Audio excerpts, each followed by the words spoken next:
Hi, this is Steve Brightfield, Chief Marketing Officer at Brainchip, coming to you from CES, Consumer Electronics Show in Las Vegas 2025.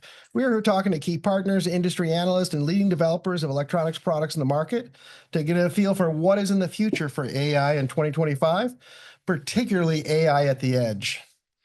I'm joined today with Spencer Huang, Chief Revenue Officer of our key partner, Edge Impulse. At the crossroads of the edge and AI, they provide a SaaS platform to help companies build smarter products with easy-to-use edge AI tools where teams can collaborate across their organizations on difficult data and ML tasks. Welcome. Thank you. Thank you for having me. Well, Spencer, I looked at your background and you're a fascinating combination of entrepreneur, engineer, and a business leader here. What fascinated me is you were selling Rubik's cubes when you were a child. That's quite an entrepreneur. How did you get into that? And do you know, my kids still use the Rubik's cubes, and they've turned now into like these competitions. And so back then it was trying to get the Rubik's cube out to people. It was a novelty, and the key was bringing and getting them out at a lower cost to the students. So I got into it because it was something that at the time very expensive and kids couldn't get it, and I saw it as an opportunity. How do we get it out at a cheaper price? Wow. Well, you've been programming, you said, since grade school with a TRS-80. We call it the Trash 80s. And through 8086, the basic is, and all the way up to Python and wow. Thanks everything. I feel like you studied my profile. I think you could probably do this podcast without me. It's always nice to know who you're talking to. And you've got a really great background of entrepreneurism, of engineering background, and a business foundation from USC. And I think it really lends, strength to Edge Impulse to have you in your position. Thank you. And I'm just excited that we've been working with Edge Impulse for several years right now, combining your software products with our hardware products. And I think, what we always like to hear is how this collaboration between your team at Edge Impulse and vendors like Brainchip has really brought unique value into the industry. Yeah, actually, I would go back and it is truly a partnership and collaboration. And so I think it's for the audience, it's really important to, put on your imagination hats and think of a world where, okay, today we have our smartwatches, and I wear a smartwatch too, especially this week at CES, to count how many steps and am I sleeping well, right? These are, a lot of these classifications are AI. Imagine having your smartwatch on and predicting health conditions before they happen and never needing to charge it for months. Well, that's our shared goal as well. That is exactly what our partnership's about, right? That's, getting highly efficient, ultra low power, edge AI models running on devices. Right. And that's what's really exciting about our partnership. Yeah, I think most of the industry talks about, data center scaling of AI, and what people don't realize is that companies like our two companies are really putting AI into the very smallest packages that you wear, and they're providing personal value. They're not taking your information someplace, but they're using it right on your body and delivering some results that you can enjoy. Exactly. And our collaboration, I kind of think we go hand in hand. And we at Edge Impulse, and I'm sure you do at Brainchip, right? We highly value the developer and making that developer, giving them. Let's think of an analogy, and if you like to cook, hopefully you can appreciate this. Edge Impulse is like, cutlery, tools, and Brainchip is like the ingredients, the truffles, and we're giving these to the developers so they can create these wonderful recipes and food products. And I really believe our partnership enables these developers to be able to leverage ultra low power, the efficiencies, and make their products smarter, and even realize things that we haven't even seen before. Well, thank you for that analogy. I think when I look at Brainchip's Akita processor, I wonder how it influences your approach to training neural networks like how does our truffles impact your kitchen in a way? Yeah. But by the way, audience, I took off my jacket because I'm like, okay, now I need to concentrate because before we're rolling up our sleeves in the kitchen now. Exactly. So Edge Impulse, we provide Steve, thanks for saying that, a software platform to make it really easy for developers to build, train, optimize, and deploy onto neomorphic hardware like Brainchip, right? We want to encapsulate that entire workflow. And so some of the interesting things that we found when working with Brainchip and partnering with Brainchip was there were a lot of firsts. The traditional way for development platforms really revolved around TinyML for microcontroller units. And right. Brainchip, MetaTF, is that? That's correct. Yeah, that's our software that you actually embed now in your platform. Exactly. So that was a first for us. And the partnership helped push us into explore new possibilities by integrating MetaTF, the way neural networks are trained, more highly efficient, just like the brain, right? Being able to do things and recognize patterns that weren't able to do before. This was what our partnership has evolved and allowed us to do, which was been fantastic. Well, I think that's really been a big value proposition for Brainchip. Neuromorphic computing has been kind of a subset of AI that's less understood than the conventional AI. Right. I call it brute force AI in a way, because it just processes every data sample, no matter what the value of the data is. Neuromorphic has got some subtleties that, when you're working with developers, it's a kind of a new thing.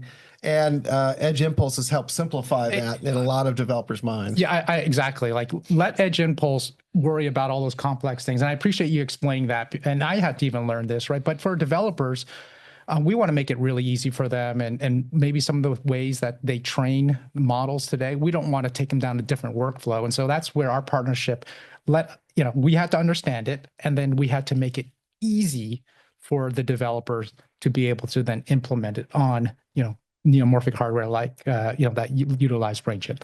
And I think that really shines in our partnership, because we do have a kind of a unique development flow. And when customers use the Edge Impulse platform, they get a familiar, more standardized development interface and flow. Yep. And then you've hidden some of the complexities of the neuromorphic computing in your platform, and it really makes it easy for developers to exploit the advantages of neuromorphic computing. That's right. I think that kind of leads me to some of, and maybe I'll ask it myself, right? It wasn't easy, and there were some challenges that we did run into. What kind of challenges did you see that you didn't anticipate, and what was the result of that? Well, this is probably a challenge that even developers, no matter where you are, you're still going to have to make some trade-offs. And so around optimizations and quantization and pruning and getting your models, you want the most powerful, the most accurate model, but you need it to fit on an ultra low power or even a battery operated device. So how do you make those compromises, and how do we ensure we can maintain that accuracy? Those were things that we had to get creative about. Mm-hmm. So can you talk about the techniques you use for quantization or pruning to fit into your workflow? Yeah. So thankfully with Brainchip, the quantization aware training, we were able to leverage that. So that allowed us to maintain the accuracy, but also reduce the size. And for the audience who may not be aware of quantization, and forgive me for the analogy, but this is the best analogy I can come up with. Think about like pictures, right? And you take your picture and on your phone, and it's about 5 gigabytes, and you want to email that to your best friend, and your best friend's like, oh my gosh, why did you a small JPEG, right? Yeah. And so it's like, okay, well, how do we get it as a smaller JPEG, but still maintain the quality of the photo, right? And so quantization is kind of like that, being able to shrink it down, but then make sure okay, I know that's Spencer, I know that's Steve, right? And maintain that accuracy. Mm-hmm. So maybe you could comment how the key to neuromorphic processor designs has pushed the boundaries of what you see possible in Edge AI. Oh, so neomorphic, well, for us, that was also another learning, right? So training neural networks, spiking neural networks, that was relatively new for us, and that was exciting. Pushing the boundaries, it's going to be able to, I guess the way is like things that we thought were not possible and bringing them to make them possible. So, I use some analogies like your smartwatch or traffic lights, being aware auto-aware and being able to regulate traffic without anyone telling it what to do, industrial, being able to predict anomalies. I mean, this is all open because of neomorphic, the technology and the architecture. And we talk about a lot of this, and probably your listeners are like, oh yeah, we've heard this, but there are limitations in today's non-neomorphic architectures. Well, thank you. I really appreciate that. I think people don't understand that a lot of the AI solutions, they look really attractive until you see the large box that's under the table running the software there. And we've been able to shrink this down into a sub-watt type of device that you can put into everyday consumer products, and it's cost effective to do that too. So that has made your developers look at, okay, how far to the edge can I really push this solution? And we really look to Edge Impulse to how small can I make that model and maintain that accuracy that you do in your platform. And also just how to make it easy. How do we give these tools to the developers and make it easy? And that was a terrible analogy, but ensure that they can make those dishes and make them tasty and yummy all the time. And I think that's what's key. And I know I've been using the word smaller and smaller, but maybe it is like, yes, it's small, but it's maintaining the same size a lot of times, but then putting more horsepower, more juice, more performance in there without having it plugged in all the time. Yeah. And I think people, the message is always smaller or lower power, but I think really the goal is to make it more accurate. More accurate, right. More accurate. And I think that really is part of what Edge Impulse provides. And to get that accuracy, it's about the training. Yep. And maybe you can comment on advancements in training methods or tools that Edge Impulse is working on that are going to shape that future of accuracy in Edge AI. Yeah, this is so when you are training these models, and it's even going back to the analogy of cooking, right? A lot of times you experiment. Maybe I'll add a little bit more of this ingredient or this ingredient and see how it tastes. And that's the power of our partnership in Edge Impulse. We provide tools and features back to the developer, like we have a feature called experiments. And so this allows the developer to iterate, to try different things, because you're not going to get it right the first time. There's a balance between, say, accuracy and RAM and ROM, and of course, cost is a really big one. We haven't talked about that, but cost is a big one, right? When you want to put more memory, who's going to pay for that? And so with Edge Impulse, we don't want to assume we have it all figured out and while we can do a lot of the grunge low-level work, we want to present this back to the developer, give them the options, and that's what we have a feature called Eon Tuner, which will go and search the entire space and then give back just different options. And then we allow the developer, we empower the developer to choose what is the right model. Wow, so it's an exploratory tool, right? Yes, exactly. And I think I think developers understand it. Maybe top management doesn't understand it because they think it's kind of a one-shot, one and done. Is it done yet? But it's like, no, sometimes you need to do a little bit of exploratory and trial and error. Yeah, and I don't think people appreciate how fast the AI industry is moving, and really it's born in that experimentation and that trying new things all the time rather than a cookbook, like you say. I really have enjoyed working in the kitchen here, in the Edge Impulse kitchen here, but maybe you can share any breakthroughs that you're particularly excited about when we look to 2025. Yeah. So for 2025, at least for breakthroughs in Edge Impulse, we're going to be leveraging a lot more foundational models, things around like vision, language, LLMs. Here at the Brainchip suite, they have demos showing LLMs running on the edge, and we want to make sure we have the proper tool sets for developers, because we know those use cases are coming. We also will be putting out new architectures. These are kind of, think of them as, actually that was interesting. One adaptation we had to do was we have our own architecture, vision architecture called FOMO, faster objects, more objects, or moving objects. And it's a kind of for anomaly detection. And that was built using MobileNet. And then with Brainchip, we actually had to re-architect that. We call it with AkidaNet. So these are things that we're constantly doing to improve. So we're going to be putting out more of these type of architectures to the developers so that they can be able to jumpstart their way to address certain use cases.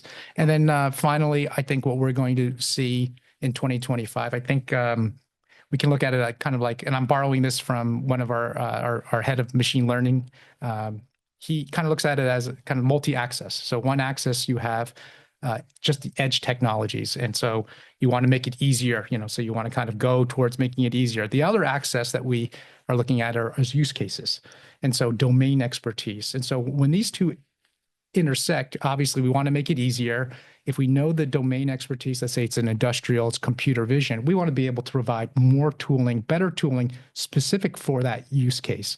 And so zeroing in on that axis. And maybe the third one I'll add, kind of like I don't know, did you ever take physics, the XYZ? I'm making this, yes, with my fingers. If you guys, I'm not Spock, but there's the Z axis, right? Target aware, being aware of the hardware. And if it's like neomorphic brain chip enabled, then we also want to optimize for that hardware. So 2025 is all about dialing things in and getting a little bit more specific, but providing the right tools for the right use case for the right hardware.